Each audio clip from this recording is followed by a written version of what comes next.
Well. Juventus is back, a fifth draw in a row.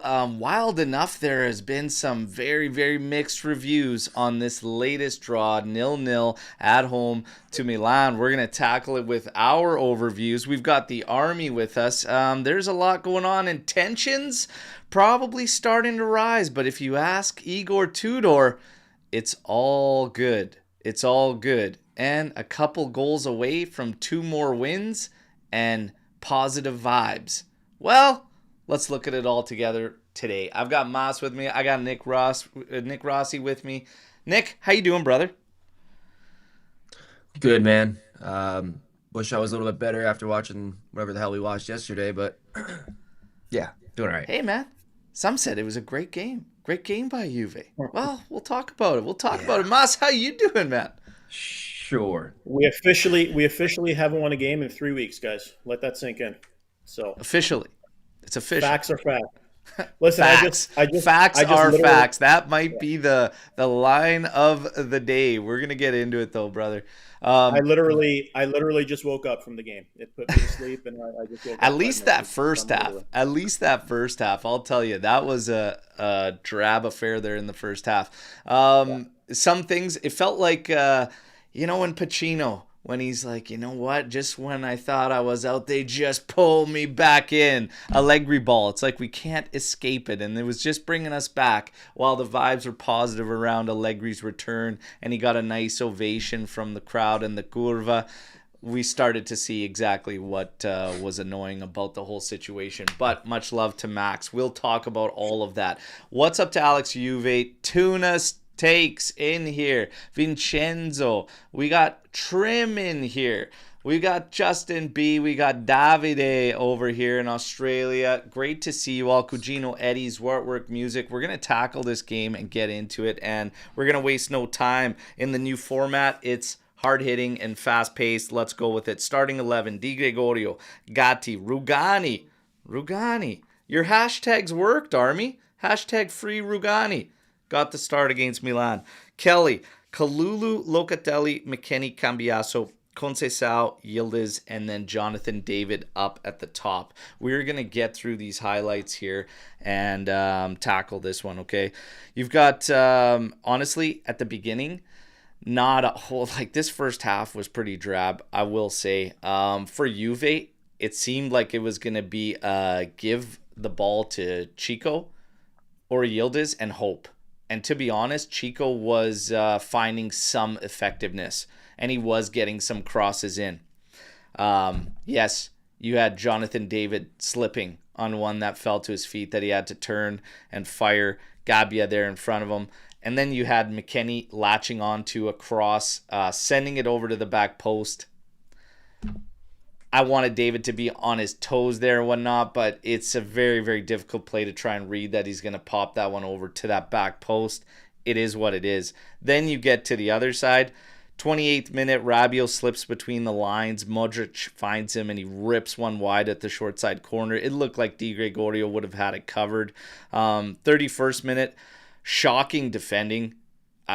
This is just brutal. I've said all along I'm not really into the whole apology letters to Kelly, and that he still shows me that he's so suspect. This would be one of those instances with Jimenez running at our area. Nobody step into the ball. By the time we do engage Kelly, he's there next to Jimenez. Jimenez takes 2 steps over to the left, and Kelly just stops. And then the next defender has to try to get in. And then the next one has to try to get in as they let him go across the line. And they're all flat-footed. And Gatti gets completely beat by the end of this thing. Just Kelly should have stuck with him, stayed tight to him, and just forced him back. Not the case.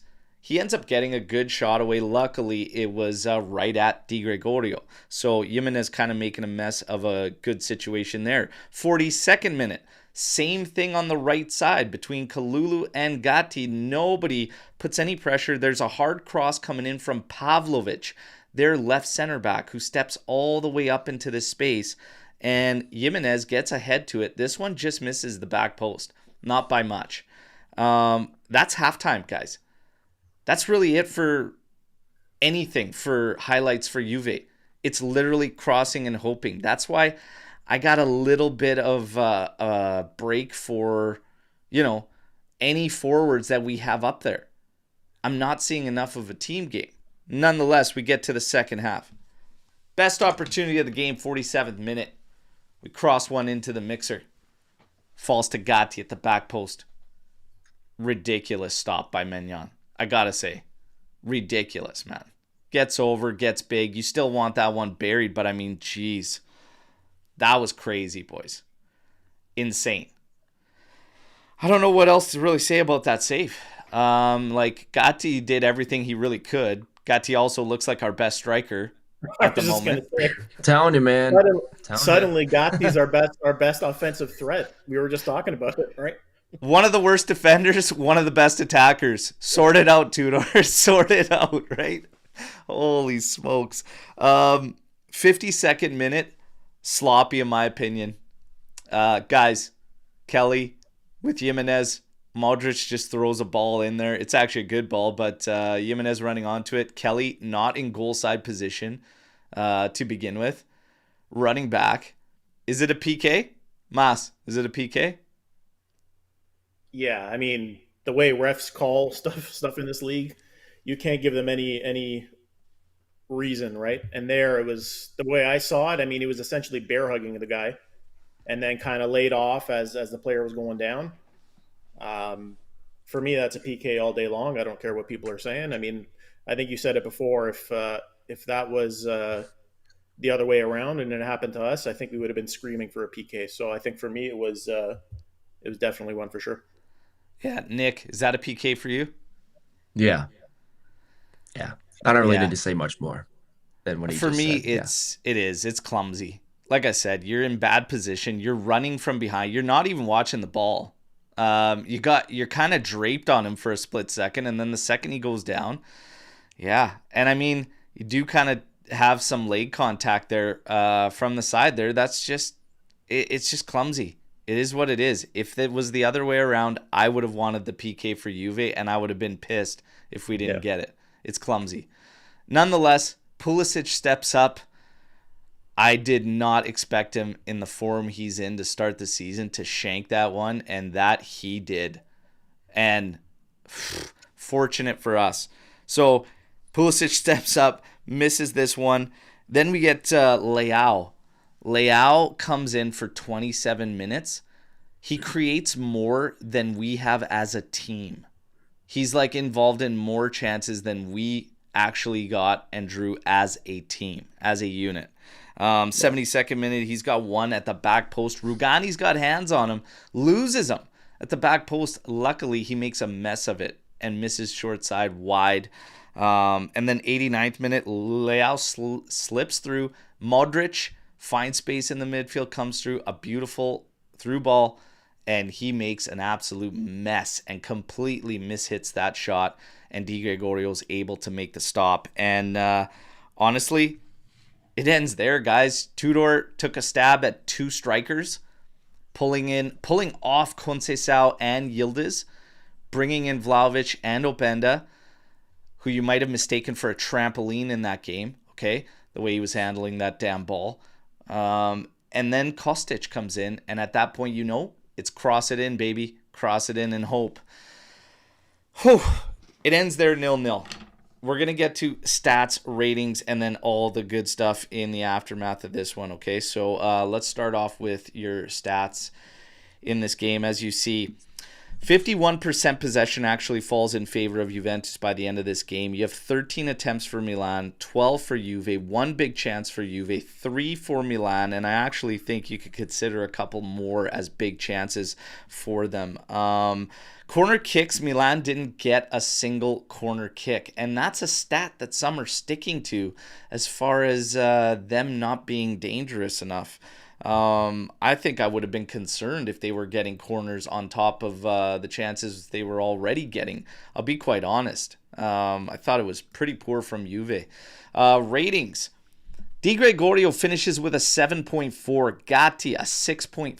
Rugani a 6.9. Lloyd 6.1. Kalulu, 7.1. McKenny, 6.5. Locatelli, 7.4. Cambiaso, 6.8. Conceição, 7.3. Yildiz, 6.7. And David, 6.3. Guys, don't focus so much on the ratings or where they come from, because they're always skewed no matter what app you use. I've told everybody that. This is just a guide in the discussion points around this game. All right. So now, with that said, we're going to get to our overviews of the game, and positives, good luck, negatives, and then we'll get into player performances. So Mas, why don't you start us off with your overviews, your positives, negatives on this match, and how you felt about it?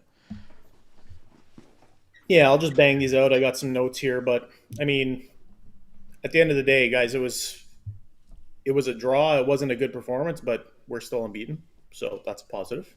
It is a positive. That's a positive. Rugani coming in. I mean, he hadn't played for a while. We were all shouting for him to come in. Bremer got hurt. He came in and he looked actually pretty decent, right? I don't know if what was that rating? 7.1 he had there, I think, 7 something. I think it would have even been a little higher for me personally, but I thought Digre had a pretty good game when called upon. And listen, a positive was the football gods deciding that Pulisic, it was not his day to score a PK. They shined upon us, basically. Other than that, there's not much going on the positive side. It was, again, picking straws, right?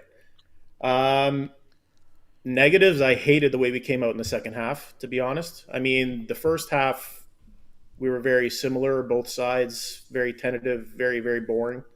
Second half, we just came out flat, unfortunately, right? I don't know what Tudor said to them in the locker room, but it didn't translate to the field, unfortunately. So, and I think you said it earlier, Berto, I had this here as a negative. It basically, it looks like we're waiting for moments of brilliance from our key offensive players to generate any sort of offense, and it's been this way for years now. This isn't just a this season thing, and that is still very concerning, because when those guys are off or when they're being triple covered or whatever it is, you're going to see what you saw yesterday, right? So yeah, people that are knocking David and Vlahovic, if you look at the numbers, David touched the ball 6 times yesterday.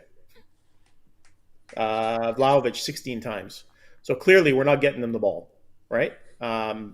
So you can knock them all you want, but if they're not getting any service, again, something that's been an issue year upon year, that's what's going to happen. And then I just literally have Cambiaso as my last negative. Nothing more to say about him. Cambiaso's the negative. We will get to player performances side of things. Now, Nick, let's get your kind of overview, some positives from you. Maybe they might be the same as Mas. It's been a tough one to find positives for me, if I'm being truly honest. But what do you got for positives and negatives and your overview of this one? Well, for positives, yeah, they're going to be similar to what he just said. I mean, we didn't concede, didn't lose, so obviously that's like the big one there. Di Gregorio, played a good game. Locatelli, good game for me. It's about it for the positives. I don't really have much more to say. It was just a very boring, just lackluster game from us. But when it comes to the cons, it just seems like we just don't have the desire, especially the last the last 3 minutes of the game, 5 minutes of the game. Why are we passing backwards? The hell are we doing? Are we they're just content with getting the tie? I don't understand it. There's just a lack of directness. Once again, it's been an ongoing thing. McKenny in the double pivot for me does not work. This team needs a 3-man midfield. I don't know how many times we got to say it every single week. The formation is just not working. And I really hope that, after this break, he reconsiders that, but I doubt it. No Zagrova for this game for me was also a con. I don't know why he didn't come on over Kostic especially, and doesn't make sense to me. And yeah, man, just going forward, just besides Chico, there was just nothing. We had nothing. Cambiaso, once again, ghost. Yeah. Not much more to be said. Yildiz didn't do much either. And we'll, I'm waiting for somebody to do something, or at yeah, least look like they're trying to do something. You know what I mean? we'll It just seems like no one gives a shit. Yeah, and we'll get to like the players on their side of everything. Like the overview here is it's a very difficult one for me. I mean, it's funny because like the positive is also like the negative. It's like, yeah, we kept a clean sheet, but like my God, we really shouldn't have. This team is struggling to find this balance where they can defend and still create. And it's like you have to sacrifice one for the other. It's like the goals that we get in games leading up to this, because this is the first game Juve hasn't scored it. So it seems kind of funny to some that we're talking about offensive struggles, but it's something that you could see over time, and we still aren't getting anything out of our striker role. So there's something that has to be done there. Other positives, I think you're more looking just individually. I think Locatelli put forward another second consecutive strong shift. Rugani looked good. Conceição looks good. He continues to look really good under Tudor and everything. But you got to put the rest of the puzzle together. So sadly for me, this particular one, in my opinion, has more negatives around it. You're not getting the best out of striker. I don't care who you play there. This whole discussion about which guy should start up there is actually a moot point for me, because it doesn't matter, because this team has no idea on how they want to involve them and how they want to find them. I'll give you some of the numbers here. If you want to look at this, David, Openda, and Vlahovic together, 29 touches. That's it. Jimenez alone had 23 touches in this game. Shots, 1 between all three of our guys, David, Vlahovic, and Openda. And that was that Openda thing that I don't even know how the hell you missed the net that wide. Anyways, it was a terrible attempt. Jimenez had 3 shots alone. It's just not good enough. We don't know how to utilize these guys. This is not even just a story. Like, it's weird that it's like year in and year out. We just don't seem to understand how to play with one striker up top. Tudor made a substitution for 2 strikers. But the part that makes me laugh is that, yes, you tried something that's a little bit different in terms of a setup. You went to something that's 2 strikers. And he did that saying in an interview prior that, 2 strikers? No, that's very, very difficult. Not likely that we go to it when asked about it. So he goes to the 2 striker setup. You took out 2 creators to get there, though. And then you didn't have another creator on the pitch. Some might consider Thuram a creator. I don't. So your midfield 3 ended up being Locatelli, McKennie, and Thuram. Not enough creation. You're still lacking a major type creation. Then in the end, you go with Kostic. That's just crossing it in. This team has to figure out how to get its strikers involved and how they want to play off of them. Another major negative, way too much standing around. Off the ball movement is non-existent with this team. Stand there, throw the ball to these guys at their feet, and then just everybody stands there and watches. That ain't good enough. Move around. You got to move around. You got to create space. And you know what? When they do, you got to deliver the damn ball. It's way too safe. Way too safe. I don't like it. But this striker thing, I laugh because I'm like, I don't care who you put up there. And that's the reason why we are picking out little stupidity like a slip.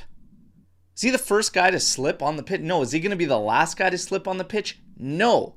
The problem is that situation is magnified by 1,000 because this team is slowly starting to create even less than the beginning of the season. And that's why now these stupid little instances are magnified by like 1,000. Do you guys agree with that? Yeah, 100%. Yeah. For sure. And if we had... Sorry, go ahead, Nick. I was just going to say, if we had at least a couple good shots on target throughout the game and that happened, no one would probably be talking much about it. Like, shit, he slipped. But, like, since we didn't really do anything or do much, that's like you just said, it's magnified because of that. Yeah. It's exactly why it's magnified. All these little instances are magnified because you're just not generating all of a sudden. And you can't unless you completely open up. And then you're going to be suspect at the back. Tudor right now can't find the mix. He hasn't been able to find the mix. And I'd still argue, and we'll get into this, but I still argue that the setup is a major issue and we're actually hurting ourselves by sticking with it. But we are going to get to players, and then we'll get to all that in the aftermath and everything, okay? We're going to start off with the top. I want each of your 2 top-rated players out of this, and then ultimately your man of the match. Mas, who's your 2 top-rated, and who do you give the man of the match for? So I had Chico and I had Rugani as my top 2. And I ultimately gave it to Chico as man of the match. But it was like a hesitant man of the match because, to be honest, he played well. But for me, a man of the match stands out and puts in a solid performance and maybe gets a goal, a couple of assists. He had a decent game, which doesn't say much for the rest of the team, unfortunately. So he was my pick from a very lackluster rest of the squad, unfortunately. All right. And then, Nick, your 2 top-rated players and ultimately your man of the match. Yeah, Chico's up there for me. And then it's kind of a toss-up between Locatelli and Di Gregorio, which all of this just really isn't saying much, honestly, for this game in particular. Di Gregorio, saved our ass a couple times there, especially with the layout chance. But Locatelli's holding the team together, barely. As much as he can, I guess. Seems like he's kind of alone in that sense. But Chico just creates something out of nothing. And he's able to beat his man one-on-one 8-9 times out of 10. And that's just something that is hard to replace for this team right now. It seems like no one else is really trying to take the game into their own hands there. Yeah. And every time he gets the ball, it's exciting to see what he can do. He was going to the byline a lot this game too, which is interesting. A lot of times I know obviously he likes to cut in and shoot, but he was beating his man. He was getting there. Fortunately, that last 5-10%, getting in the box and finishing those chances just didn't exist. But yeah, I would give it to him, at least if you're talking about the guys on our team for a man of the match. So. Patrick saying, should we put out a search party to find Tudor's balls? Appreciate the store of the bard there. Is it balls he needs to find? Maybe. If we go back to the starting lineup, some of these things that we call, that we know, are getting frustrating. The Kalulu right wing back thing. Guys, I don't know. He intercepts a ball at half. And we've got space moving forward. It looked like he intercepted it thinking that he was clearing a goal line, like making a goal line save, and he bombs the damn thing. I had to walk away from the live stream for a minute and just get my composure again because I was like, what? Who does that shit? This guy is not a wingback. Tudor's playing with all these defenders out there, and it's just and you want offense. In the days building up to this game, you say you want more creation out of the midfield. You want more goals out of fullbacks. Fucking play an actual wingback then that can add some offense. Kalulu cannot. He's got no technical ability whatsoever. And right now you've got another guy who's behind the 8 ball in Cambiasso. Figure it out. And you want your midfield to do better. Guess what? You were playing against 3, sometimes 4 in the middle of the park yesterday. Locatelli and McKennie killed themselves. And they did a good job. They did a good job considering it was just them. It's silly. It's at the point where it's fucking silly to try and deflect criticism when the signs are all right there in front of you. This team must have a 3-man midfield, and you need to actually use somebody that could support offensively on the outside. I've said it in yesterday's pregame. This team suffers because there is no help on the outsides. So you get Chico and Yildiz trying to do everything, and there's not enough impact or influence out of the middle of the park, and there is nothing coming from the outsides right now.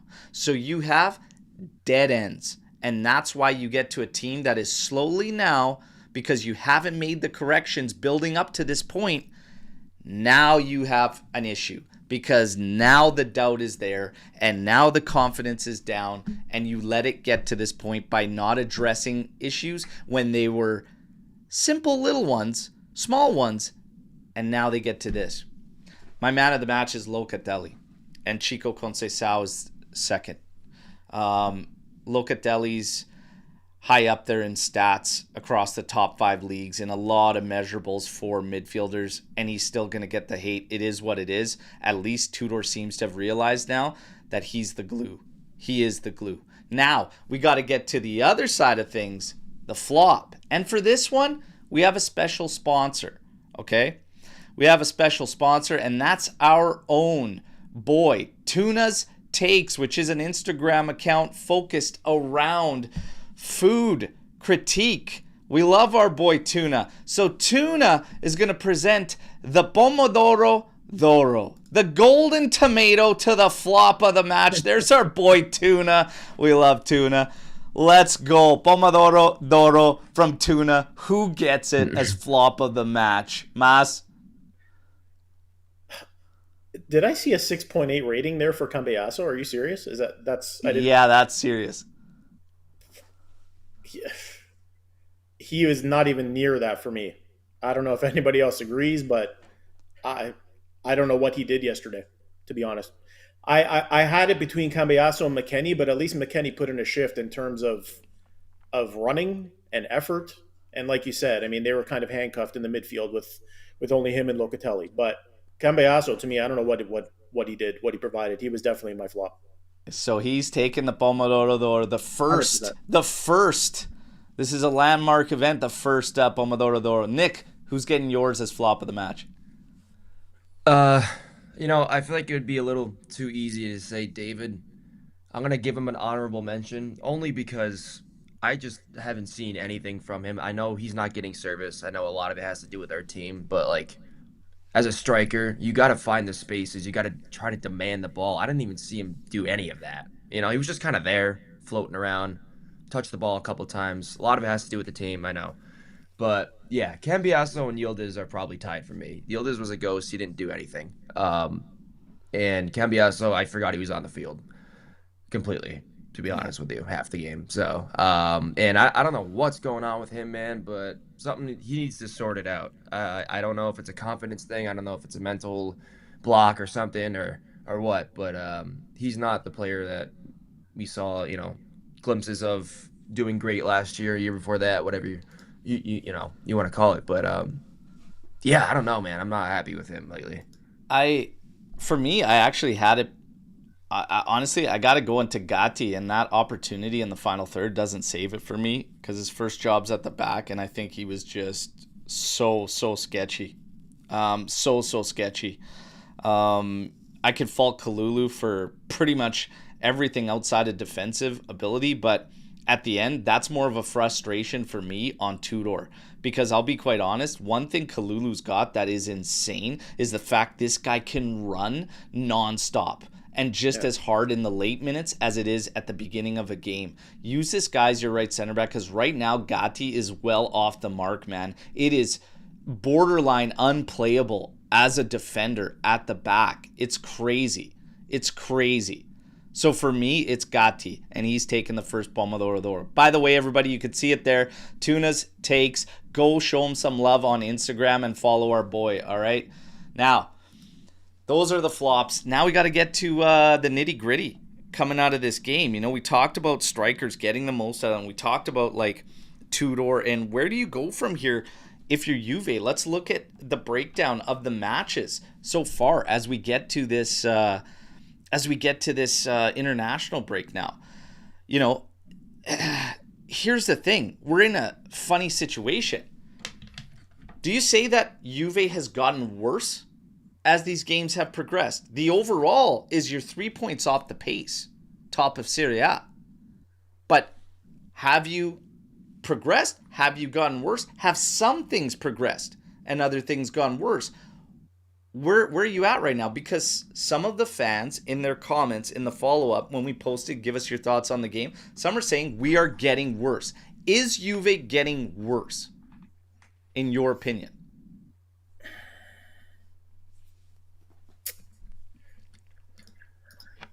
Yeah, I mean, offensively, we're definitely not getting any better. That's for sure. Um, Listen, those games against Inter and Dortmund, those are outliers, right? They're not going to happen all the time, and we can't expect that to be how this team is going to play going forward, right? We seem to have sort of shored up as a team defensively after those results, but the scoring has dried up. Up until this point, I would say I feel like there's been a little bit more effort compared to last season, and a little bit. I think I said it earlier. There are some games where I feel like there's more will to win, a little more grit there, and I think Tudor's brought that to the team. But like we said, this is still a team that is very sterile when it comes to finishing in the final third. And again, this has been an issue that's been there for years now, right? Tudor tactically, we said it from the beginning. We said it when he came in. He's very limited in what he's able to do, right? Yeah. And my big one is, outside of Yildiz, there isn't somebody, and I think Nick, you mentioned it. There isn't anybody on this team that stepped up to be the guy, right? Right now, it's basically Yildiz or bust, which is you can't play ball like that, unfortunately, in this day and age. I don't like everything being put solely on any of these guys, especially Chico, especially Yildiz. Like, I hate that it's like, oh, we can't bank on him. We shouldn't rely on him. You shouldn't rely on him. It's a team game. Like, you need other guys to step up. Your best players are going to take extra attention. Right now, you have other players that are not doing anything while those guys take the double team, triple team, and that's just not good enough. And that's a recipe for disaster.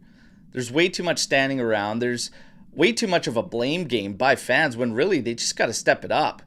Like, this game yesterday was more so on Tudor than even some of these individuals. I'll say this, just in the fact that he didn't seem to understand what the team needed or what was needed to actually go at and trouble Milan, because we didn't trouble them nearly enough. And the funny thing is, in the pregame, I said this team, Milan, while not conceding goals, other than the 2 in the opening game to Cremonese and then 1 on a PK against Napoli, I said, outside of that, they haven't conceded. But if you watch them play, they don't do so in a clean manner. It is messy. It is sloppy. What do you need to do? Get the ball in that area. I even said in the pregame, this might be a game to start 2 strikers and play Yildiz behind and get that ball in the mixer to 2 strikers attacking and cause problems, cause havoc. Going to it at the end with no creativity on the pitch is just throwing shit at a wall and seeing if anything sticks. It's not really of substance at that point, And I'm not saying that would have been the difference if he started the game like that. I'm just saying you could have tweaked to that a little sooner, but you got to realize only certain guys are creating until you clean up the rest. And I'm not going to fault him for not shifting mid-game into a back 4 against Milan there because they were creating so much. And the last thing you want to do is just make a big shuffle there. Although maybe you could have if you just remove Gatti and put Kalulu there and bring in João Mario, who he just... there's a couple guys that stand out to me that should have probably hit the pitch. João Mario's one and Jagrova's another. And I just don't understand some of the decisions still and some of these adjustments or whatever you want to call it from Tudor. It's very strange to me. So if I'm asked the question, has Juve gotten worse? Some aspects have gotten worse. Some remain the same, and some still remain positive. It's a little mix of everything. It's not a flat out, yes, we have gotten worse. Some aspects have gotten worse. And yes, the grand scheme of things, we're only 3 points off the pace. That's a positive because you can quickly turn things around. The big concern is, will Tudor actually change something that shifts us now with this international break? Does he actually, in fact, have his fingers on the pulse and realize it? The fact that he went to a 2-striker setup, even after saying he wouldn't and it's highly unlikely, is telling me he's starting to think outside of his regular setup. But I'm still of the belief that you need to get more balance, and in doing that, you need a 4-man back set. I think this setup congests us on the flanks, and it brings more defenders into that space, and you're taking it away from your own guys. It's not making sense. There's not enough space here for those guys to maneuver. You're losing influence in the middle of the park. There's several reasons why some type of 4-3-3 makes the most sense for our players. Yesterday was a prime example of, and it's all things we've seen over the past few seasons. I don't want to see defenders on the damn ball trying to pull strings. That shit don't work. We don't have the defenders that can do that. And I don't want defenders doing that anyways. So it's time to shift your formation in order to get something that suits your players. Period. I really, really don't like that. I really, really don't like some of the signs that I'm seeing, and I need to see some changes. But yes, in the grand scheme of things, 3 points off the top, not bad. But are we getting worse? It's close. Remains to be seen. It's close. Yeah. You know? Almost halted. We're starting to stumble. 5 draws in a row. And here's the thing. Even if you're looking at it glass half full, which Tudor obviously is, okay?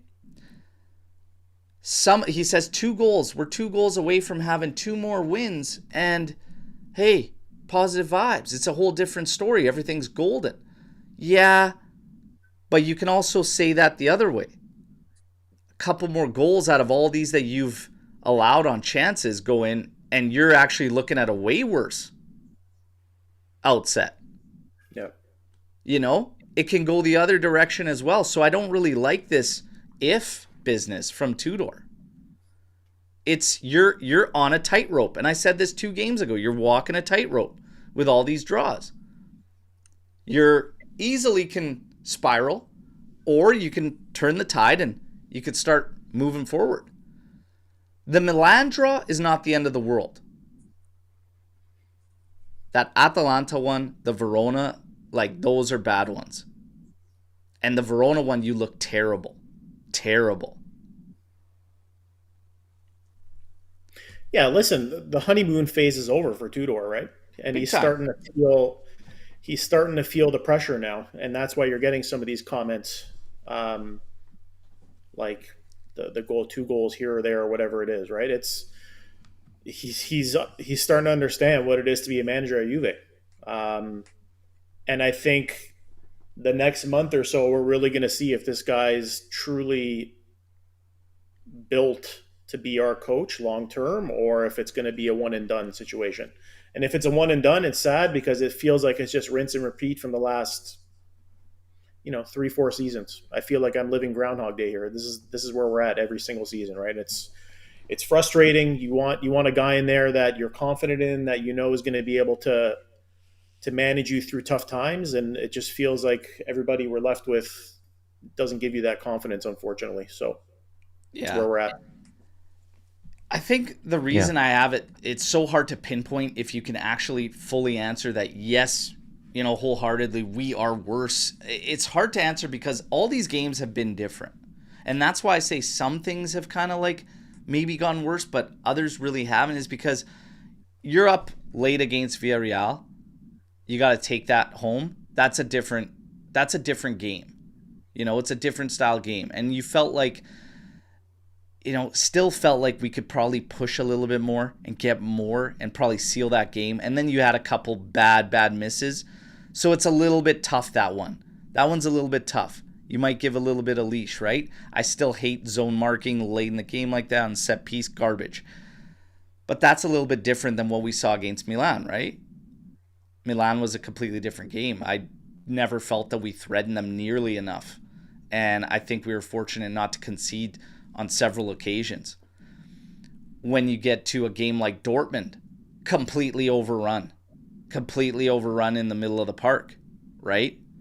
And chasing that game, needing 2 late goals and getting them. But that's a draw at the end of things, right? Okay. But you chased that game and you were overrun in the middle and you looked sloppy at the back. Some of the things are still remaining consistent, even though these games are all a little bit different. What should Tudor work on in this international break? If you had to focus on something with this break, and that's actually Storm the Barn, you're Tudor, and what aspect do you work during this 12 to 14 day break with the squad? You're in charge. What do you do? I'm I'm obviously going with the obvious, which is a new formation. And another very obvious thing that, at least for me, is there's like I don't know how this team plays. There's no clear ideas. I don't know what the identity is. I don't really know what he wants to do. Like I don't see it as of right now. So I'd like to see some clear something. We have pace up top. Why are we not playing in behind or long or balls over the top to our players like once at all? It's like worst comes to worst. If we're not doing anything, try to get Chico in behind, dude. He's freaking lightning fast. You know? Stuff like that. Just small things. I don't know. I want to see a clear idea of how he wants this team to play. I just don't see it right now. Yeah. Mas, what do you do with the international break? Yeah, for me, it's pretty simple. I mean, the final third needs to be looked at. I don't know what we need to do there. It's all sort of linked together, right? I mean, I think the final third will get better if we figure out the midfield. And from that, you go to formation. Going to a 3-man midfield, I think, is going to help the final third. So I think those are two, in a pair that need to go together. For me, I think Tudor needs to establish what his starting 11 is. I don't think anybody can sit here and say, if we were walking into a Champions League final right now, what our starting 11 would be. Yeah. I mean, he's playing. That's a problem. I read something Del Piero mentioned yesterday in terms of like the strikers, and he hasn't established his go-to guy yet. So we don't have a go-to 11, and it's frustrating, right? What is your 11 that you would put out there against the Napolis, the Milans, the Inters, right? It's too much change for me. And I think just set pieces in general, I think we're still weak, and it's been that way for a while in terms of corners, in terms of free kicks. But that would be a little lower on my list. But I mean, the flaws are obvious that we need to work on, unfortunately. Yeah. I think I'm 100% down. I've been on this train for several weeks now. You got to get into something that is a 3-man midfield, and I do think you need to scrap the 3 at the back. The tough thing is that probably delays getting to what you're speaking to, Mas, which is finding out your lock-in 11. Because there's going to be a little bit of trial and error in there, and you're going to have to kind of work it out, right? But I'd probably go that route. I've seen enough of this. I don't like this. I think it sets a weird state of mind in the terms of how they approach the game in this setup. It's very stagnant. Part of that is personnel, but I also think part of that is setup as well. With what I was speaking to, guys lining up down flanks and just having no space for each other or creating anything for one another. You've got to... there's certain times where you could see there are clear roles missing on the pitch. One of them is coming from the midfield. One of them is coming from the wingback role. And on top of that, you've got some shoddy performances mixed in there. That's kind of going to create some stumbling. And that's kind of where we're at. So I'm taking this international break and I'm looking at a 4-man back set, and I'm going to be quite honest. Well, let's say we do go with a new formation. Who do you want to see focused on? How do you build that new formation? Give me your lineup. Let's say, all things considered, these guys are fit out of international break. What's your new setup? And who starts in it? You want to tackle that one first, Nick? I can even Yeah, I go guess first, I'll. boys. No problem. Di Gregorio Yeah, in how about? goal. We're gonna go 4-3-2-1. I'm Yeah. gonna go Di Gregorio in goal. I'm gonna put Kalulu as an out and out fullback might be a little bit better because you can push from an opposite side.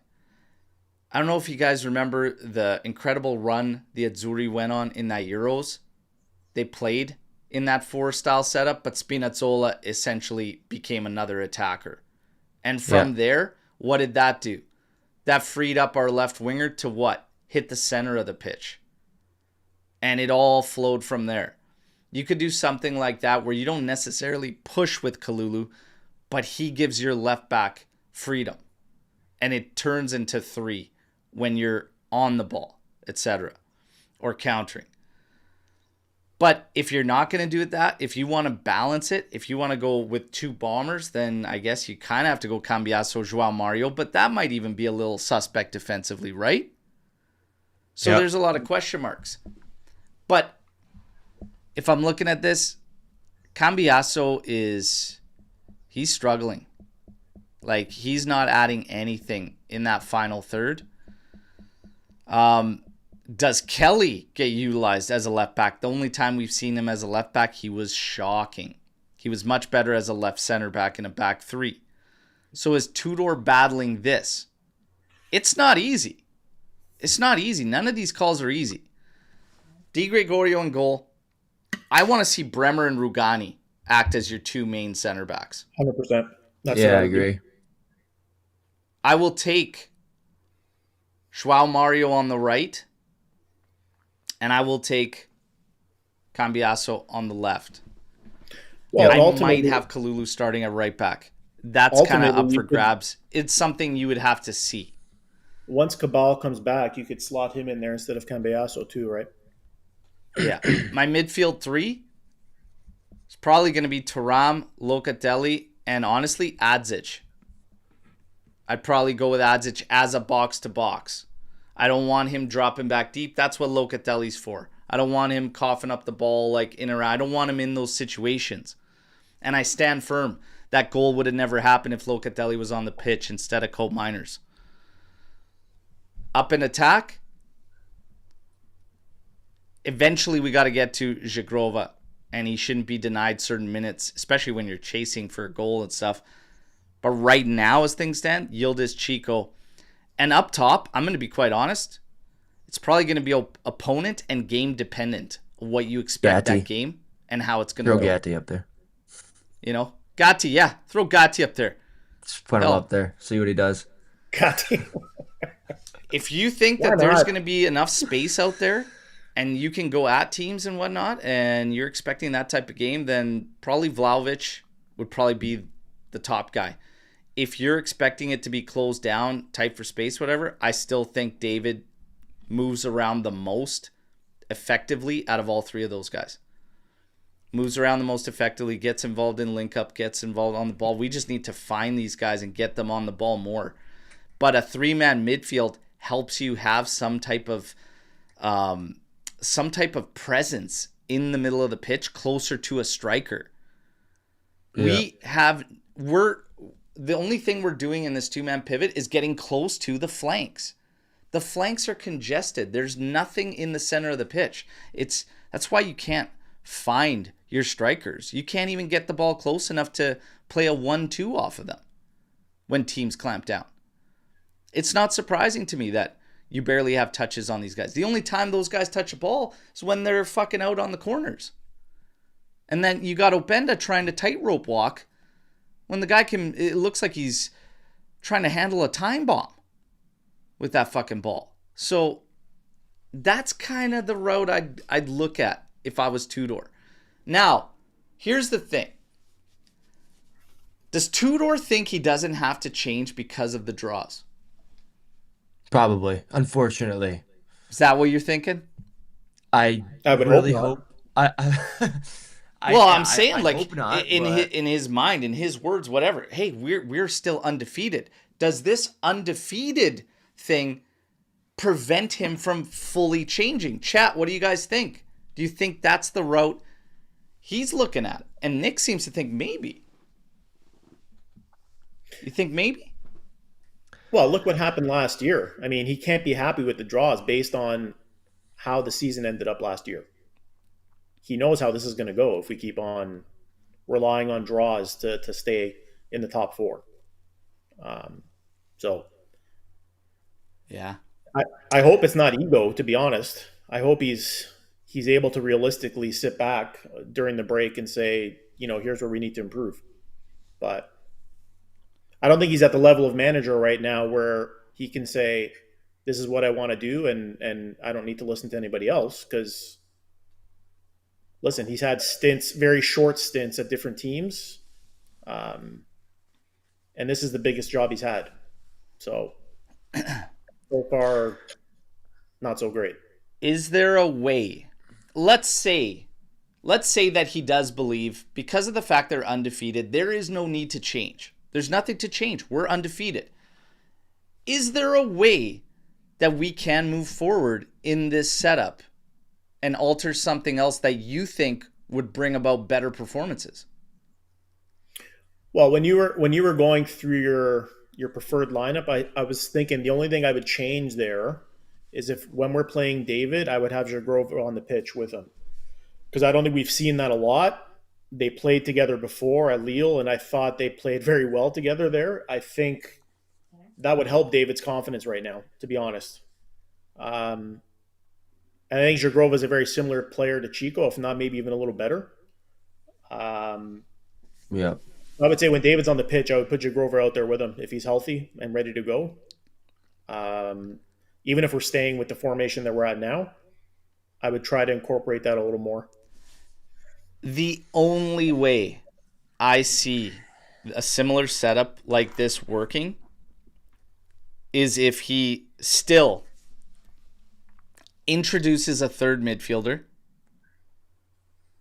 goes with two offensive-minded wingbacks, and then you have a striker and you have Yildiz with free roam centrally, not off a wing, to play up top.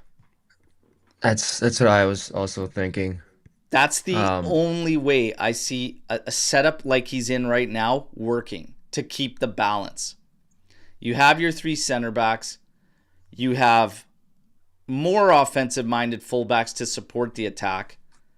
Not guys that are way too defensive and just don't offer anything on the other side of the pitch. You sacrifice an extra attacker, but you're gaining it at the wing-back role. And you've got three midfielders in there to base out. That's the only way. So it's a standard 3-5-2. It's the only way. As far as what you do in the middle of the park, you can work that many different ways.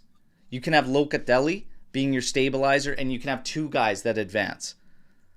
So then all of a sudden you have support. You have presence on the central end of things on the pitch.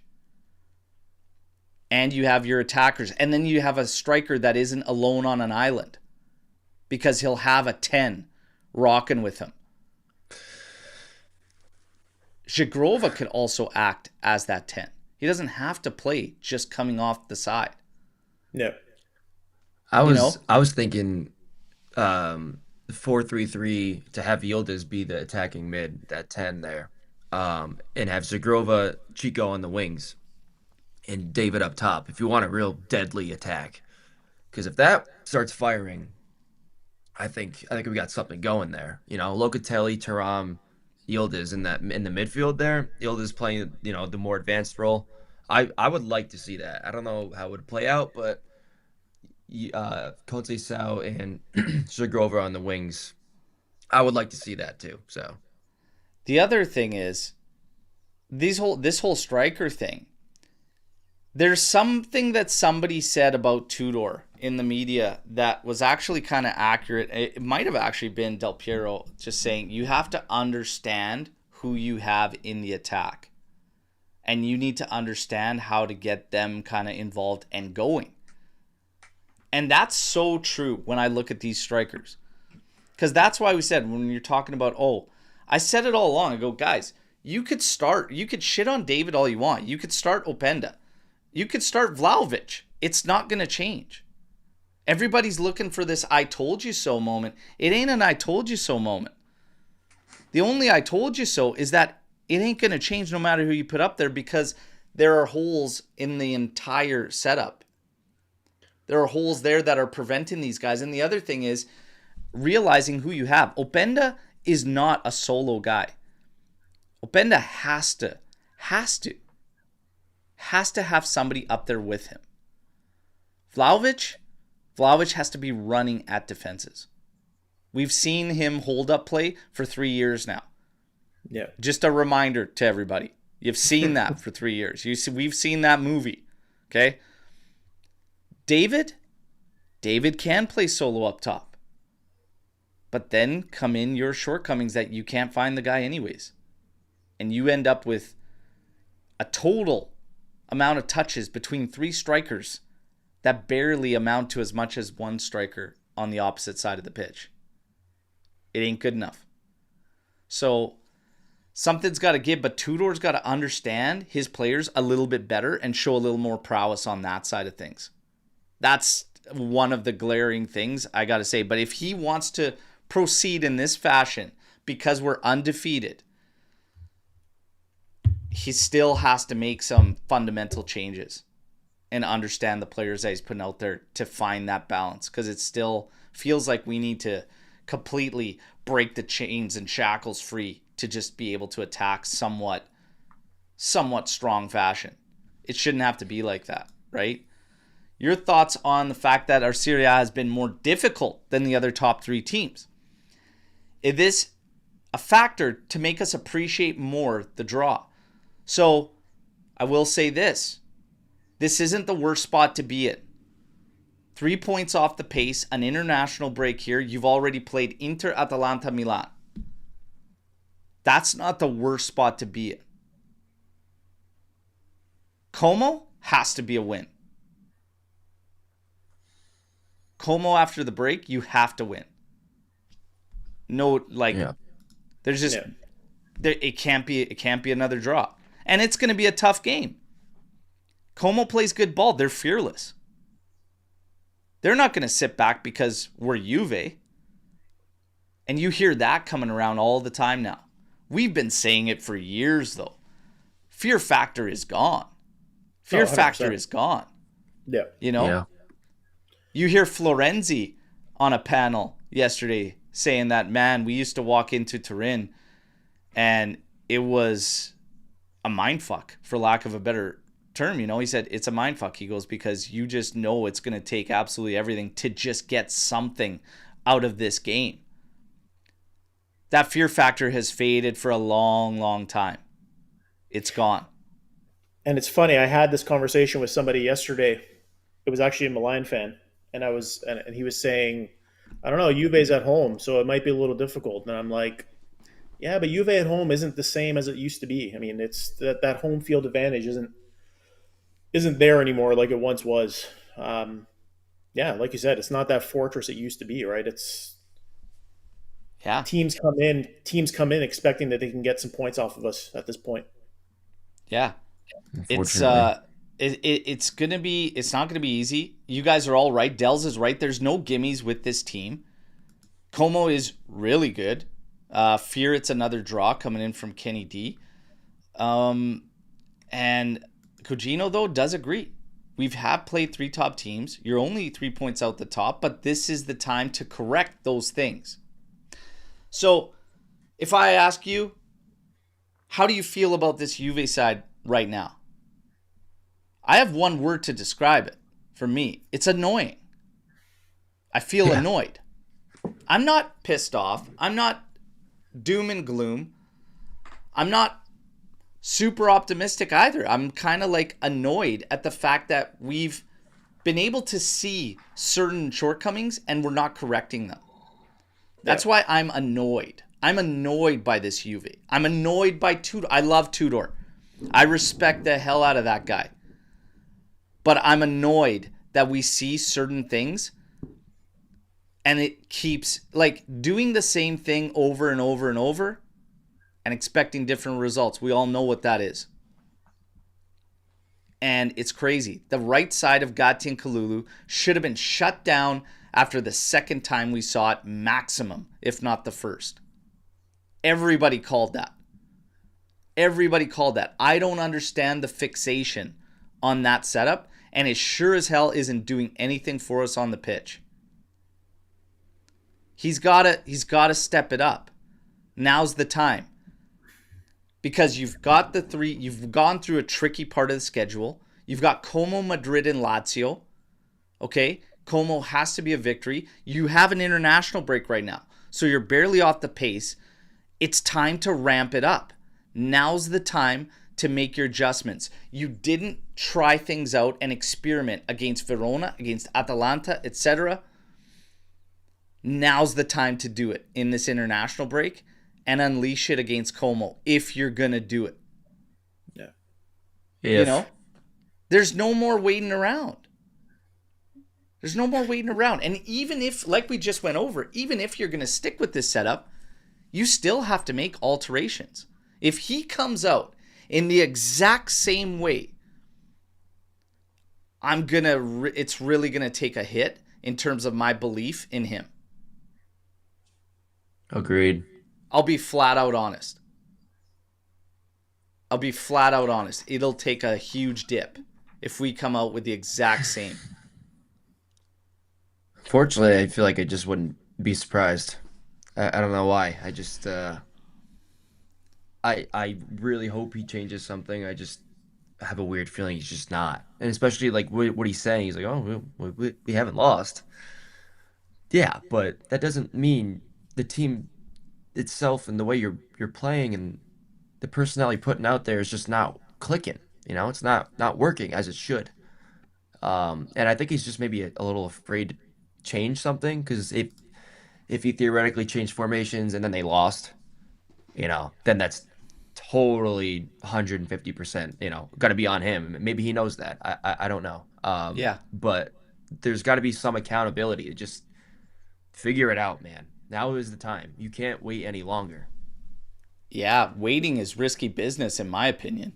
And Richard here, to me, 3 draws equals 2 losses. No matter the context, we lose 6 points. Yeah. Yeah, and this is where Nick nailed it. I think this is where my frustration lies. Yeah, we're only off the pace by 3 points, but we're seeing things that we've seen in past years that we know led to the results that we've seen. Like we know where this is going to go, guys. If we're declining in certain aspects of the game and we're not making any attempts to correct the issues, you know, the other teams in the league are going to start getting stronger. I mean, they've all started pretty good, but I mean, at some point they're going to put it into high gear, right? Napoli's going to figure it out. Inter's going to figure it out. Milan, you know, they're going to figure it out. So even Roma's having a good season with Gasperini. So it's, you know, we're going to start dropping points at some point. Sure, we're off 3 points now, but we need to figure it out. I mean, we've seen this before. The thing is that it's this, again, it's tightrope, everybody. It's tightrope walking. You could see it in the chat here. We've played 3 of the top teams. You're 3 points out, yes. But you're also fortunate that you're 3 points out, because it could have been worse. Yeah. Because there's some games in there that you could have dropped just as easily as you got that. That's why that if doesn't really work for me. And again, at the same time, it's like there are cracks there. You don't seal those cracks, the dam gives out, man. And then the floodgates open. And we saw that. We've seen that. We've seen that on several occasions over the past 5 years. So it's PTSD for some fans. Yeah. Glass half full, glass half empty. Look at it however you want. I challenge, though, everybody that's even feeling a certain way to tell me that Tudor doesn't have to change anything. Tell me we could continue doing what we're doing right now, and we'll finish at the expectations we threw into at the beginning of the season. Because nothing changes for me. Whether you're a new coach, new players coming in, etc. On paper, you have a team that can be a top 2 team in this Serie A this season, and I stand by that wholeheartedly. But on paper is only on paper. You have to deliver it on the pitch. So if we keep all things the same, if you ask me, we're going to hit that, I'll say no. I'll say no. Right now, if Tudor doesn't react, doesn't get certain things sorted out, the glaring issues, we will not, in my opinion, be in the top 2. If we continue the way we're at, I actually think you're in another top 4 battle. If he doesn't jump on this before shit starts to hit the fan. You also have players that have been down this road before. And I feel like it's a ticking time bomb to not correct things, because the second the doubt sets in, guess what? A team that has been called out for lack of leadership, lack of experience, which they have, very young side, and then has already failed on multiple occasions, that is like just given up and had to battle and scrape and claw to get like a top 4 finish. When that doubt creeps in again, that's dangerous. And Tudor has to realize that, because he stepped into something like that. But all that shit's over now.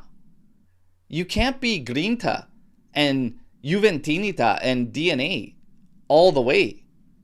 At some point, there has to be substance to our play. And if you're watching the other teams, they're starting to what? They're starting to do this as the games go. There'll be dips, there'll be off performances here and there.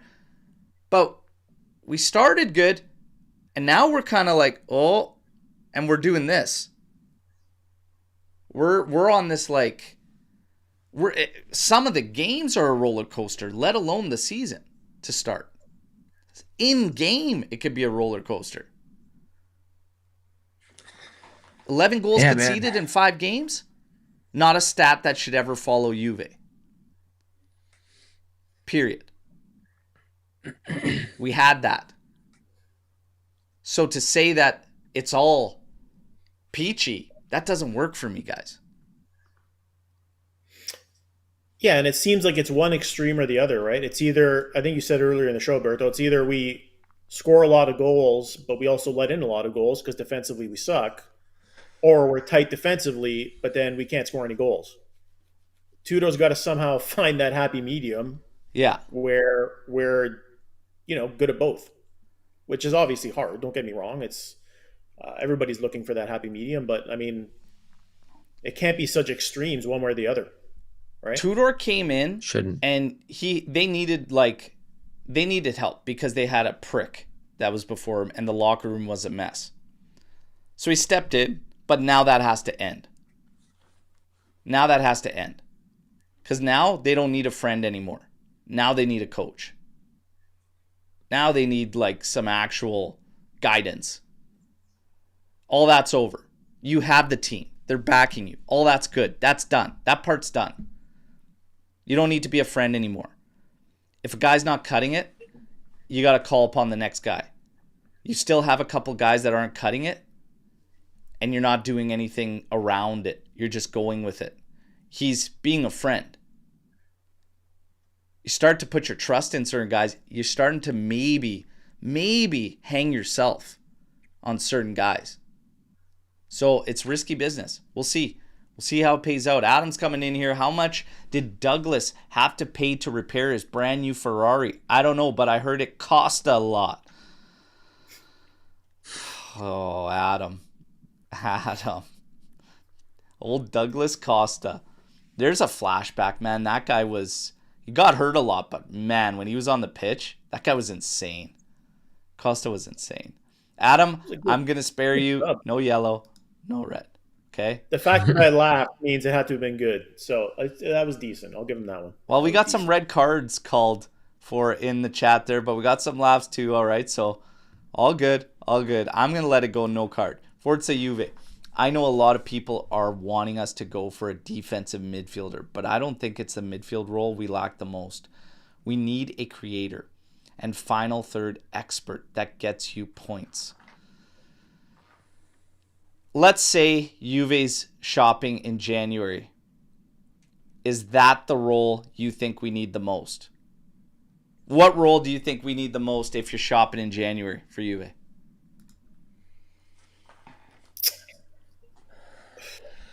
Probably either that or center back, maybe. I don't know. Yeah, I Without would Bremer, definitely say I center still back. feel weird, man. I don't know. I liked Dragani yesterday. I think he needs to have a couple more run-ins, but other than that, I really honestly don't like Kelly as a defender. I never have since he got here. He's done good in some games, better than others, but I don't know. It's too easy to attack against us right now with our defense, especially when Bremer's not there. Um, so we need a reinforcement, I think, in defense. Well, the Man, crazy thing is we're exactly where we thought we would be when we kept saying, listen, we're relying on Bremer coming back from an ACL. If we lose yeah, him, well, Cabal will be back, but he's also coming back from an ACL. yeah. Now, both of those guys are out Just of the got hurt lineup. again. Yep. So, exactly where we thought we would be is where we are, and it's not even halfway through the season. So, Yeah. center back, unfortunately, center back is a priority, but Bertha, you always say you don't like going shopping in January, right? No. You're either going to have to pay way more than you normally would, or you're going to end up with Lloyd Kelly, right? So, Yeah. I don't know. It's frustrating. Center back for me is priority. I don't think we need another defensive midfielder, to be honest. I think we can't score goals, so we need somebody to create offensively. But center back We for me got is So you need a creator. I see this has been in the chat today. Disagreement over Kenan Yildiz. Is Kenan Yildiz a playmaker? Yes or no? There's been arguments in this chat today while we've been on this show. Some saying Kenan Yildiz is not a playmaker. Yeah, he is. I think he's a playmaker. Yeah, absolutely. What do you mean? Do you not watch the games that he does well? I think Like, yeah, he scores I goals, think he- if you play him as behind a striker, he's a playmaker. Yeah. Mitch saying Keenan is not a playmaker, never was. What? no, I disagree. How is he not a playmaker? Because he plays off the wing? Which Tudor also spoke to. Yildiz definitely is a creator. He could score as well. Like he's like a classic. He is like a classic 10 style player. Yeah, he should be there. After the break, I would love to see him there, like I said before. Yeah. Front of Okay, those so two saying he midfielders. is best off the wing does not mean he is not a playmaker. A Just means he's playmaker versatile. is somebody that can create. This guy creates out of nothing. Out of nothing. Like, I don't know, man. I think he's a playmaker. And I think he can help this team as well. If you played him centrally and you play him out of the midfield advanced centrally in the middle with two guys behind him, it could unload stuff. But there's games that you won't want to do that. There's games where you want to be robust in the middle of the pitch. But yeah, man, I don't know. It usually stems from creation and creating plays. Well, his creation isn't even what he does sometimes. It's just the attention that he garners that opens up holes for other players, right? Yeah, Right. like, man, I don't know. I don't know. I don't Guess it care where depends on you the play. game. You could be a That's a hot playmaker. take. You could be a wingback and be a playmaker, to be honest. That's You a don't hot- have to be in the center of the pitch. You don't have to be a midfielder to be a playmaker. So I think that's maybe the confusion. Some are associating midfield as a playmaker. You could be a playmaker from everywhere. Playmaker, make plays, make shit happen. Man, I don't know. Do we I have could see, any? I could see Yildiz cooking if he's a little bit more central. But again, you need Cambiaso to fucking step it up. Step it Figure up it out. big time. The next three matches: Como, Madrid, Lazio. What are you expecting give us a way too early prediction on how those end up. Right now, Juve's in 5th spot with 12 points. You got Atalanta 6 at 10. And then, yeah, like I said, Como, Madrid, Lazio. Win, loss, draw, win, loss, draw, win, loss, draw. What do you think? Guys? Oh, one of each, fortunately. Yeah. One of That's what I each, was you gonna think? say. Yeah. Yeah, we're either gonna tie Cuomo or beat them. I feel like for some bad reason we're gonna tie them, and then we're gonna lose against Madrid, and then we'll beat Lazio. When we came back from our international break, we had the big game against Inter. And it was kind of interesting because I was like, I wonder how we're going to be after an international break with Tudor. And the team was already talking like fatigue and stuff like that. And that's another thing. I really hate the talk about fatigue. It's driving me mental, but everybody's dealing with it. Just suck it up and just move, right? It feels like it's way more this year, though, right? Like I feel like I'm hearing it way more than in past because he won't seasons. shut the fuck up about it. It's like every fucking thing is just fatigue. How about you focus on the actual fact that you've got Kalulu as a wingback that just makes zero sense to anybody who's ever fucking watched the game? How about you just focus on that and not so much fatigue? I think we're actually going to be good after the break, and I think we'll beat Como. I hope. Madrid's going to be very difficult at the Bernabeu. I want to see us just piss them off. I want to see us be a thorn in their side. I want to see us create some problems. I don't want to see us go in there scared. Show respect and do nothing. That's my biggest thing in that game. The result can go a certain way. We have to fight at creating issues no matter who you play. Even the best teams in the world have shortcomings. This is where coaches make their money. Finding out how to expose those weaknesses. Lazio and Como should be victories. They have to be victories. So I will say 2 wins. We'll say 2 wins. With Madrid, let me see what happens after the break and against Como. Then I'll hit you with that one. Fair enough. We might lose Yildiz and Bremer next season if we keep showing these types of performances. Guys, so Kenan Yildiz was being scouted yesterday by Arsenal. Do you carry any fear that we're going to lose Kenan Yildiz?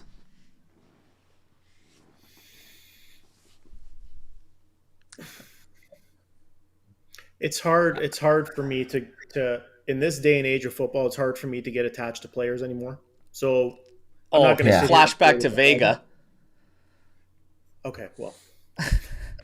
You played a fucking Sarah McLachlan song for the guy, for Christ's sake. That guy holds a special place in my heart. That's different. But it wouldn't surprise me. It wouldn't surprise me. Some of the numbers that I'm seeing are ridiculous and outright embarrassing, to be honest. But no, it wouldn't surprise me. It wouldn't surprise me if we lost Bremer either. But listen, we lose both those guys. There's a shit ton of money coming back. So I'd rather not lose Yildiz, man. I don't know. I agree, 100%. But listen, the days of the Bandiere are long gone, unfortunately. So it wouldn't shock me in the least. Yeah, unfortunately. Yeah, unfortunately, that's kind of the times we're in right now. And I've said this. We have a responsibility to our players of that caliber. We have a responsibility to do that. It's also ownership's responsibility and our office's responsibility. And every decision they make is critical.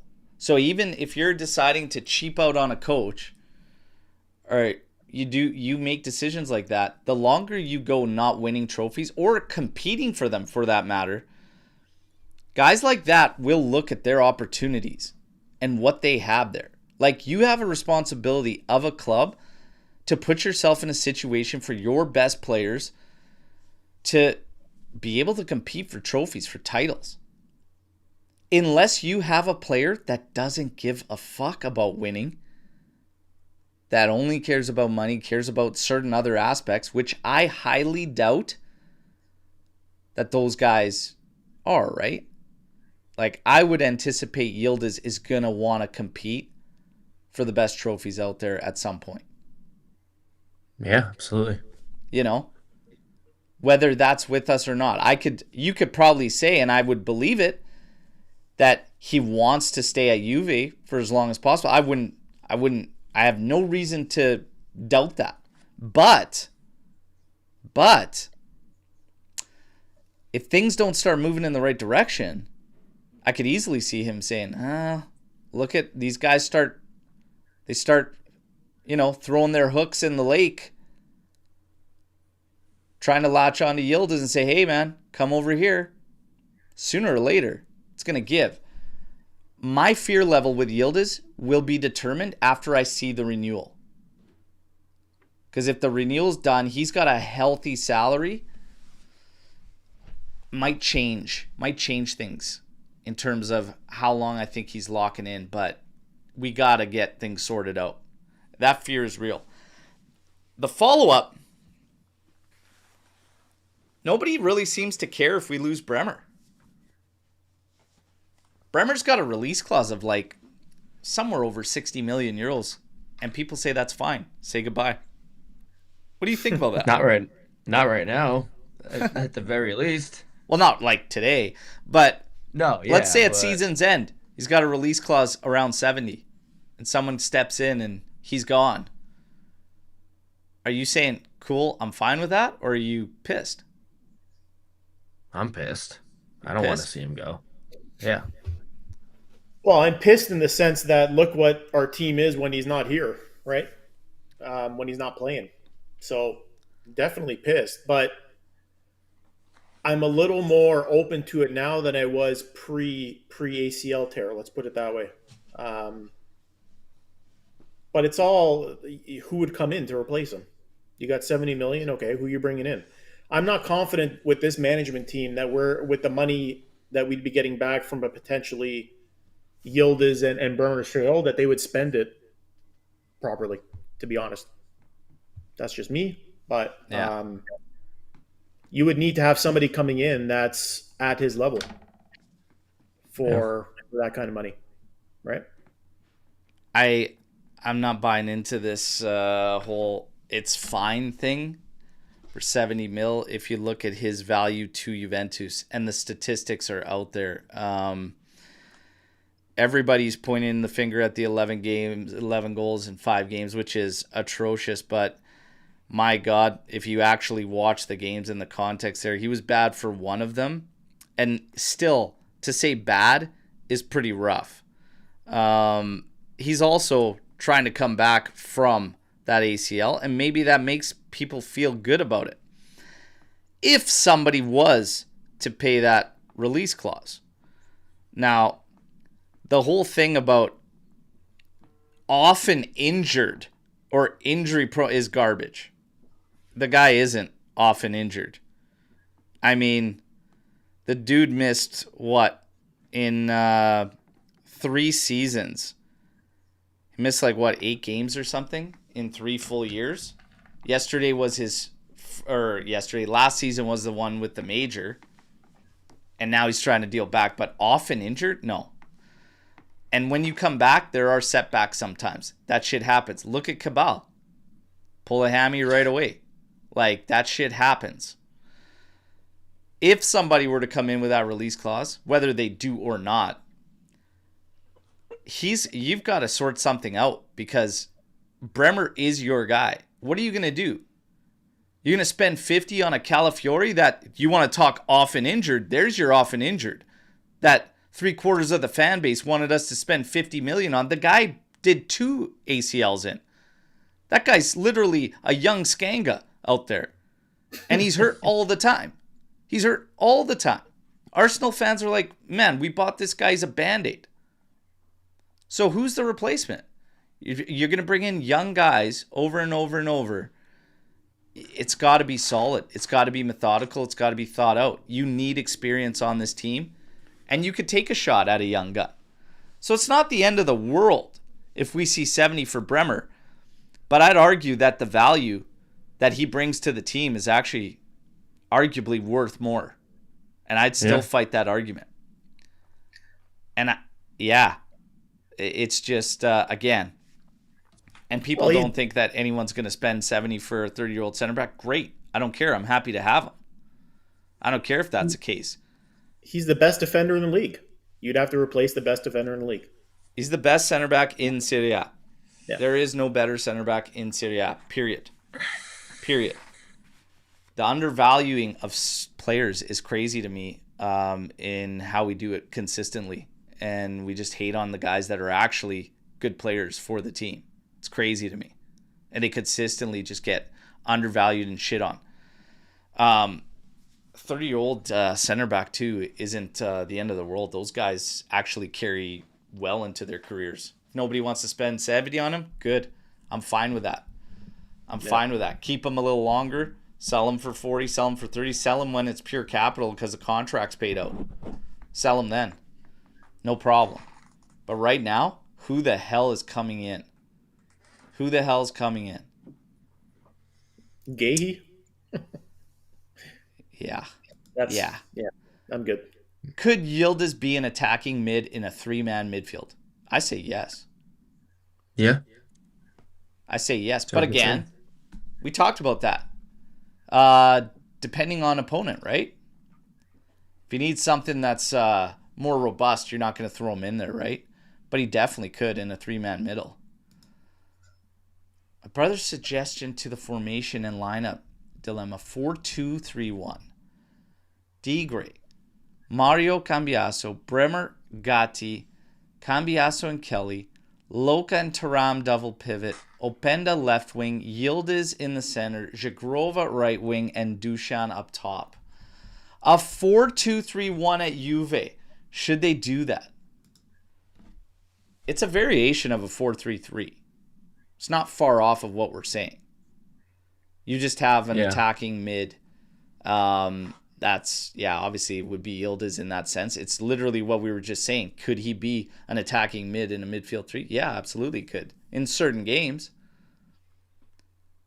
But if you're asking me to play a 4-2-3-1 against certain opponents, I'm not going to pick that 3-man middle. That's all. And then it changes everything, right? Because Yildiz, for me, has to be on the pitch for Juve. Yeah. Should be, if he's not injured.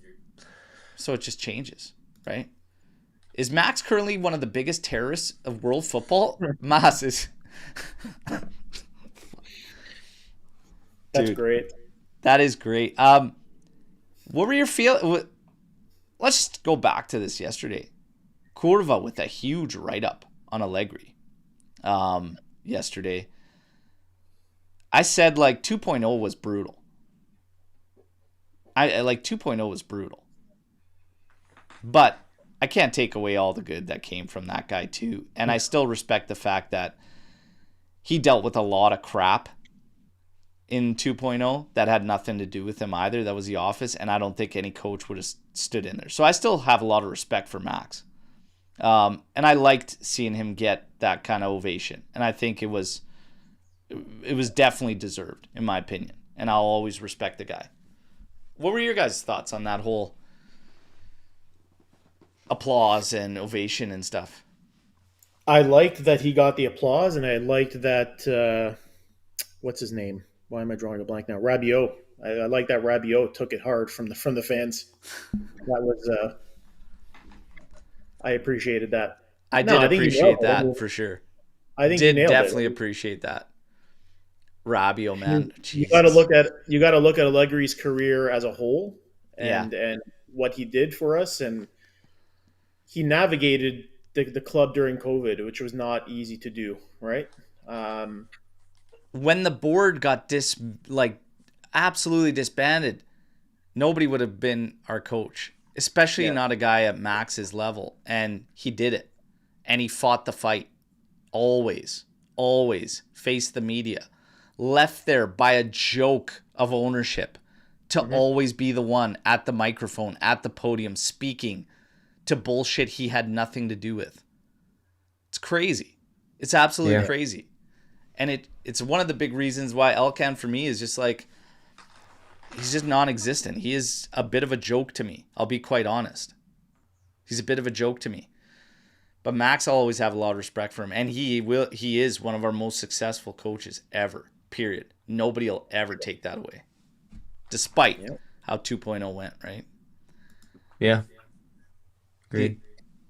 The only way yesterday makes any sense is if everyone on Milan and Juve, including Max and Tudor, placed massive bets on a 0-0 draw, except Conceição, who got subbed off for trying too hard.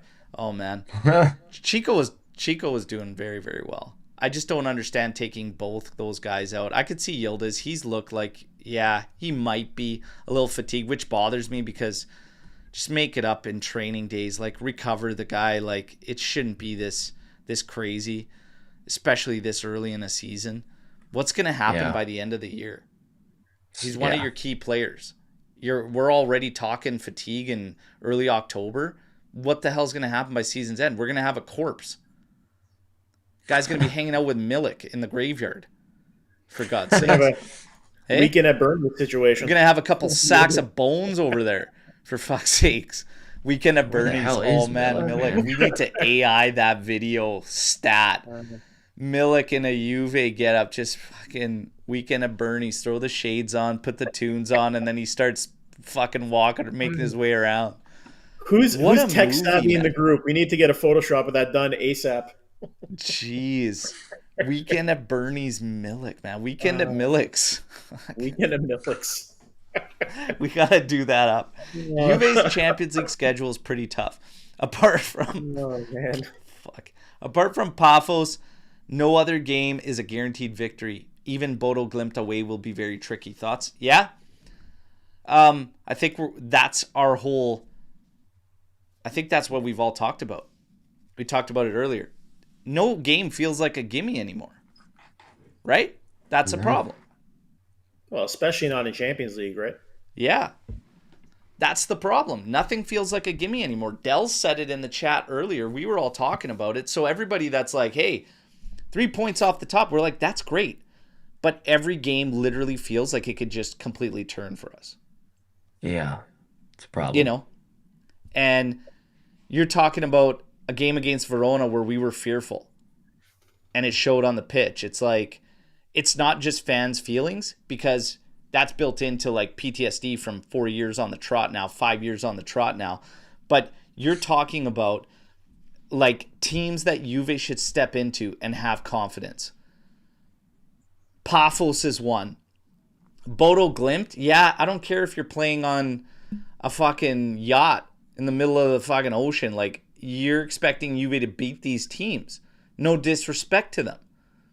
The problem is right now you can't expect anything of this Juve because it's a seesaw.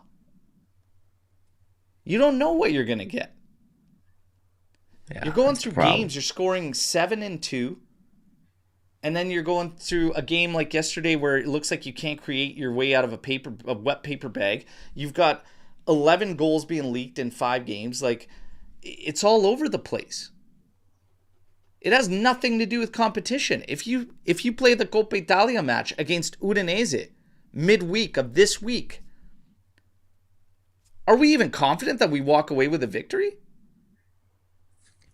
It's going to be contested. Yep. That's the reality, is everything's going to be contested right now. It's there are no gimmies right now until we get to a point where we have confidence. It's all about confidence and momentum. And again, going back to everybody that's glass half full, I respect it. I love it. And I'll still be the first one to be optimistic at the next prediction for the game, because I'll call 3-0 against Como, no problem. But listen, the reality is, you take the optimism away, the confidence and the momentum has to be shown on the pitch. It has to come from the players. If you tell me this team has full confidence and momentum, they don't. So that's the part of the issue. In football, momentum is massive. We don't have it. We're behind the 8 ball there, and we got to bring it what's now the goal for this season? The goal still should be challenging for the title. What are we talking about? You're only 3 points off the pace. The goal is to fix what's wrong now so that you can continue on with what should have been a realistic expectation at the start of the season. That's where we're at. That's where we're at. Mitch, calm down. That's not a real prediction. I'm just telling you I'm always optimistic going into games. Relax. Calm down. That's going to be a draw. Have you not been following for the past few weeks? We're going to go into Como. It's going to be a 1-1 draw. We already know this. Bet heavy on draws, everybody. Yeah. Listen. Pretty much. Juve's got work to do. Tudor's got arguably the most work out of the team to do. You know? International break. Yeah. Cambiaso, Sure Locatelli to the Azzurri. Yildiz gone. Chico's gone. And I think that's it. There might be one other player that's gone for international duty. But that's it. Kefren Turam. So Kefren Turam, Yildiz, Chico Conceição, and then Locatelli Cambiaso. That's our internationals heading out this round. Okay? You have a lot of guys still around to work on setups. Yeah. And getting the most out time, of this. man. You still have a lot. Like, you work it out. These guys that are going to, I'm not even worried about. Yildiz can come back and play in whatever you end up falling on. Chico could play on whatever the hell you end up falling on. Kefren Turam and Loca, they're your staples in the middle of the park. Can't be So asked. there's no excuses for me to not see something better on the backside of the break. Flat out. Now, my final question to you, everyone in the chat. You guys have got this thing where it's like everybody's talking about Tudor right now, and some fans don't have the stomach like, oh no, we can't say he's on the hot seat right now. We're undefeated, etc., whatever. And then you have the others that are like, look, you're drawing at Juve 5 in a row, you're on the hot seat. That's the reality of being there. My final question is, because I don't think any of us have him on the hot seat right now. We're just not there. Maybe you do. You could speak to that. When would you say he'd actually be on the hot seat? Or are you for him the whole season through and never thinking to change? Like, what would it take? For me, right now, if we come back from this break and he doesn't change anything and we tie or worse, even lose the next game or the next 2 games, whatever, he's on the hot seat for me. Like, you lose a game, you don't change anything. It's the same thing, different day. Like, I don't know. Something's got to change now. Now is the time. Like, if we come back and everything's the same and worse, Coop Miners is in that lineup, there's a problem. There's a big problem. If for me, if it starts to skid, like if the point gap at the top fades and top 4 is like starting to get a gap, like you're battling in that range and there's a gap to the top, then he hits the hot seat. You don't now, want to wait too long, because remember what happened last year too. You know. Well, that's my part of the fears. thing, and then you get into a whole nother issue of who, and I'm not going to get there yet, but I'm going to tell you right now, this is the reality of being at Juve and being in that chair, is that if you got to win. You need results. You could say whatever the fuck you want after every game. You could come out glass half full. You can come out glass full. It doesn't change the reality of being at Juve or any top club that has realistic and serious ambitions. And for God's sakes, don't get rid of those ambitions, because that would be a problem. For me, if there's a gap being created at the top, and now all of a sudden you are battling top 4, you're in the hot seat. Because this team in this Serie A, let's be honest, should be competing amongst the top 2. Top 3 at worst. But to turn this into a top 4 battle with the squad is, for me, not good. Not good. So that's when he'd be in the hot seat. If we have a healthy gap at the top, which we don't have now. That's why I'm saying he's being criticized, and rightfully so, for decisions that are obviously showing up in the game to be a problem. That's fair. Hot seat? Not yet. Not yet. As long as that gap is, as long as you're still amongst the top, you're fine. Mas, what do you think? Yeah, when is a Juve coach, especially the last 5-6 years, not on the hot seat on a daily basis, right? I mean,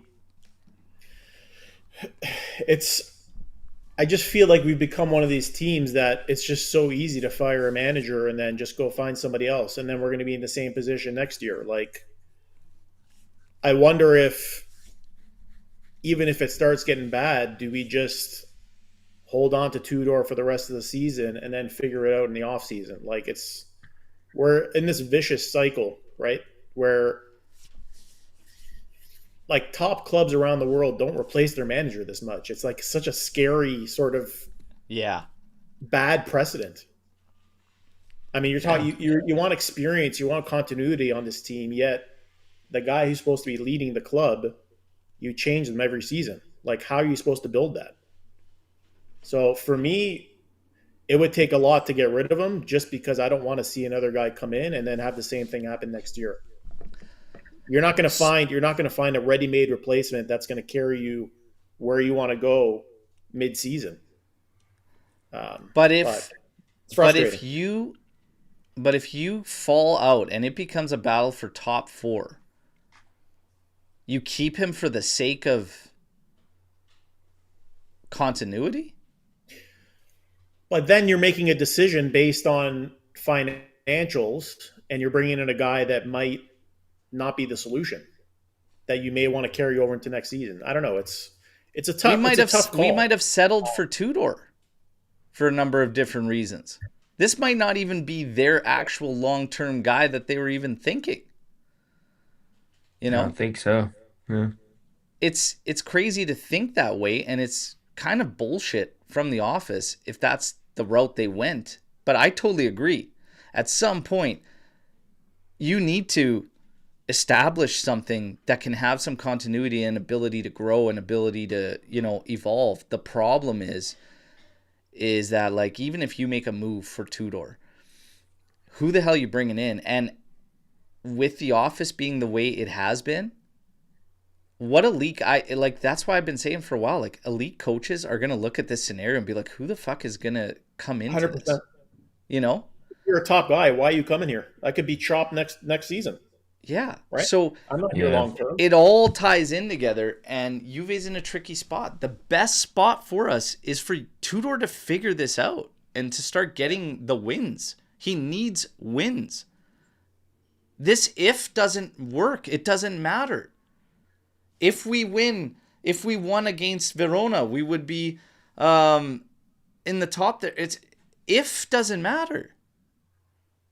What if you lost against Inter that took a crazy comeback? What if, you didn't level Atalanta? Like, ifs are a scary game to play. And at the end of the day, it all comes down to what you're seeing on the pitch. So Tudor's got a lot of work to do. And that's all we're saying is that, yeah, he could come out, win a couple games, get some guys cooking again, and then we're singing a different tune. We're like, okay, here we go.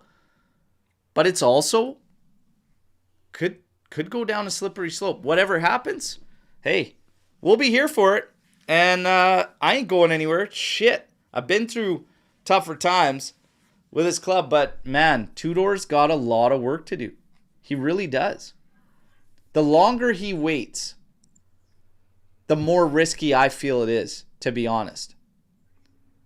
And like we said today, he doesn't have to change wholeheartedly. He could stick to what he wants to do, but he just can't have his cake and eat it too.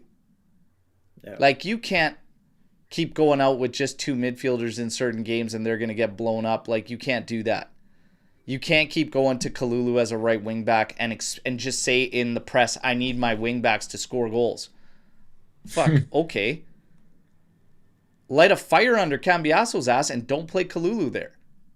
I need my midfielders to create more. Great. They're overrun because you're playing 2. Like, talk is cheap, basically. Talk is cheap. It's time to walk the walk. He needs to back it up, and he needs to show these guys that he could pull some proper strings. And he needs to show the fan base that he could pull some proper strings. Because right now, it's all the same exact discussion as we went over with Thiago Motta last year. It's the exact same shit. Some of the fans say, hey, good, hey, we're not losing, we're sticking in there. And then what? The fucking floor drops from under your feet like that because you didn't act and you didn't react and the writing was on the wall. I hope to God that isn't the case for Igor Tudor, but he's got something that Motta didn't have. And he's got the players on his side. Mm-hmm. And he's got the fans on his side. He's got half the battle there. The rest is on him to start pulling the right strings. These guys don't need a friend anymore. They need a fucking coach, Igor. The friend part's over. You came in at the end of last season. You helped it through. You got them where they need to be. Now they need the coach in Tudor. Yeah. He's going to have to show his stuff now. Let's see, everybody. We are into international break. Everybody, you guys, drop a like, subscribe to the channel if you haven't already. We are going to keep you in the loop on as far as everything that's Juve news related, and we're going to have some fun, probably live shows. That'll be Q&A, call-in style shows through international break, where we will talk about Juve international player performances and, of course, just everything football related. Mas, Nick, absolute pleasure. All right, Army, until next time, as always, no matter what, fino alla fine, forza Juventus. 3 points away from the top is good, but Tudor, I challenge anyone to tell me he can't get a little bit more out of this group. Let's go, baby. Come on. Sort it out. Ciao tutti. Enjoy your weeks.